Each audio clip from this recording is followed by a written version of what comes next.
Millions of cattle migrate when water dries up in southern Pakistan. Farmers in remote districts film it on their phones as the dry spells are becoming longer and the movements more frequent. It's a long off-road trek to get to their villages. With no government support, people in the Kohistan region are trying to adapt to climatic changes around them.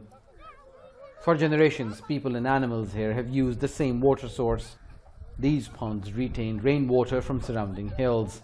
Now some non-government organizations are helping increase their water retention capacity, so when it rains, it lasts a few months. 48 reservoirs, with some up to 18 feet deep, have helped more than 74,000 people in this hilly terrain. The Indus Earth Trust says it's used corporate social responsibility funds from large corporations, and there's no government assistance to provide water to villages. Ponds like these have helped people adapt to the changing climate, but they're still angry at the politicians who represent them, saying they only come here for votes and basic services such as health, education and accessibility are still non-existent. Activists say big landowners are still underestimating the impact of climate change. With killings and abductions common here, they say it's risky to raise their voice for basic rights. We need schools, hospitals and roads, but our most important necessity is water. In about a month, this water will dry up and we'll have to travel far to get some.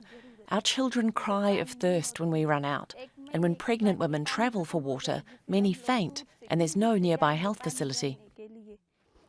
Life's become tougher here as yearly rainfall has dwindled. ZULFIQAR says during the time of his ancestors, water was plentiful. But now it runs out and many people are forced to migrate. We don't need electricity, not even roads, but we are desperate for water for ourselves and our cattle. Ministers say it's not possible to reach everyone, as Pakistan is among the top 10 countries most vulnerable to climate change. Pakistan's cash-strapped government says it's a victim of climate injustice. We estimate it's between $6 and $14 billion a year that we have to spend because of forced adaptation. It's not a choice. We are forced to adapt to climate change. And these funds come out of our priorities, out of health, out of education, out of governance. So I think this is the area where the world needs to wake up, because this injustice cannot continue. With some help, people are adapting. Harnessing solar energy has meant there's been reverse migration in some villages. Having electricity is like a miracle for the WAZIR family. They can finally work after daylight hours.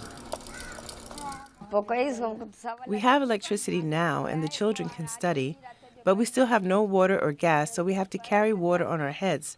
But despite all this, some of our villagers have returned as there is electricity here. Small scalable projects can be adapted for larger communities if there's political will and money. But Pakistan's water challenges are complex, multifaceted, and time is running out to address them. OSAMA bin JAVAID, Jazeera, Kohistan, southern Pakistan.